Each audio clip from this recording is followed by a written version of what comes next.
ఇది కదా ఆఫర్ అంటే ఇప్పుడు ఎంత కొంటే అంత ఫ్రీ. విఆర్ఆ fine silver jewellery, Jubilee Hills check post, Hyderabad.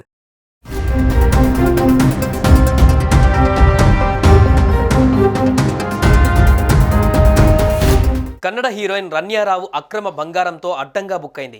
దాదాపు 14.8 కేజీల బంగారాన్ని అక్రమంగా తరలిస్తుండగా ఆమెని బెంగళూరు ఎయిర్పోర్టులో డిఆర్ఐ అధికారులు అదుపులోకి తీసుకున్నారు. దుబాయ్ నుంచి బంగారాన్ని తీసుకువస్తుండగా ఎయిర్పోర్టులో ఆమెను అరెస్టు చేశారు.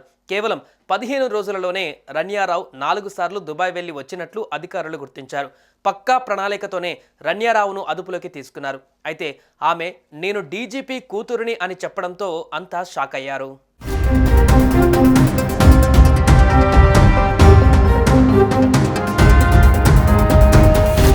రన్యారావు బంగారం స్మగ్లింగ్ చేస్తున్నట్లు తనకు తెలియదన్నారు ఆమె సవిత తండ్రి. రన్యారావు ఇంట్లో directorate of revenue intelligence DRI అధికారులు సోదాలు చేశారు. ఆమె ఇంట్లో కోట్లాది రూపాయల విలువైన భారీ నగదు, బంగారాన్ని స్వాధీనం చేసుకున్నారు.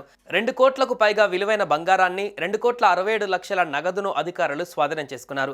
14.8 కేజీల బంగారాన్ని స్మగ్లింగ్ చేస్తూ బెంగళూరు ఎయిర్పోర్టులో రెడ్ హ్యాండెడ్గా పట్టుబడింది రన్యారావు. ఆ బంగారం విలువ సుమారు 12.5 కోట్ల రూపాయలు ఉంటుందని అంటున్నారు.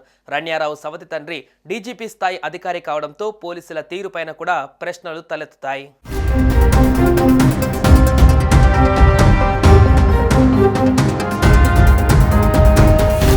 సీనియర్ ఐపీఎస్ అధికారి, ప్రస్తుత Karnataka police housing corporation DG doctor K Ramachandra Rao ఆమెకు సొంత తండ్రి కాదు, సవతి తండ్రి.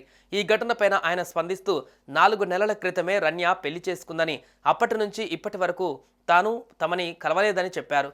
తాను గురించి కానీ తన భర్త చేసే వ్యాపారం గురించి కానీ తమకేమీ తెలియదని ఆయన చెబుతున్నారు.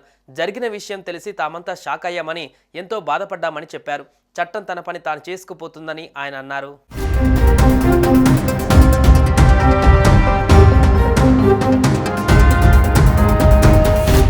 రన్యారావుది కర్ణాటకలోని చిక్కమంగళూరు, బెంగళూరులో స్టడీ కంప్లీట్ చేసింది. 2014లో ఆమె మాణిక్య చిత్రంలో ప్రముఖ హీరో కిచ్చా సుదీప్ సరసన శాండిల్వుడ్లో ఎంట్రీ ఇచ్చింది. ఈ మూవీని తెలుగులో ప్రభాస్ నటించిన మిర్చి చిత్రానికి రీమేక్గా కన్నడలో తెరకెక్కించారు. ఆ తర్వాత దాదాపు 2 ఏళ్ల తర్వాత విక్రమ్ ప్రభు సరసన వాఘాతో తమిళంలో అడుగుపెట్టింది. 2017లో యాక్షన్ కామెడీ చిత్రం పటాకీతో కన్నడలో రీఎంట్రీ ఇచ్చింది. తెలుగు సినిమా పటాస్కి రీమేక్గా ఈ సినిమా రూపొందించారు. ఈ చిత్రంలో కన్నడ నటుడు గణేష్తో స్క్రీన్ షేర్ చేసుకుంది. చివరిసారిగా పటాకీలో కనిపించిన రన్యారావు ఆ తర్వాత సినిమాలకు దూరమైంది. తాజాగా బంగారం తరలిస్తూ కస్టమ్స్ అధికారులకు పట్టుబడింది. రన్య ఈ మధ్య తరచూ దుబాయ్ ట్రిప్కి వెళ్లి వస్తుండటంతో ఆమెపై ఓ కన్నేసి పెట్టారు అధికారులు. 15 రోజుల గ్యాప్లోనే రన్య 4 సార్లు దుబాయ్ వెళ్లడాన్ని గమనించారు.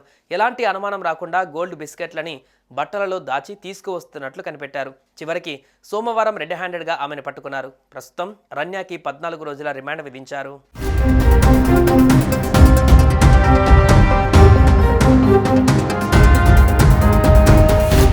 సుమన్ టీవీలో మీ పర్సనల్ అండ్ బిజినెస్ ప్రమోషన్స్ కోసం కింది నెంబర్కి కాంటాక్ట్ చేయండి.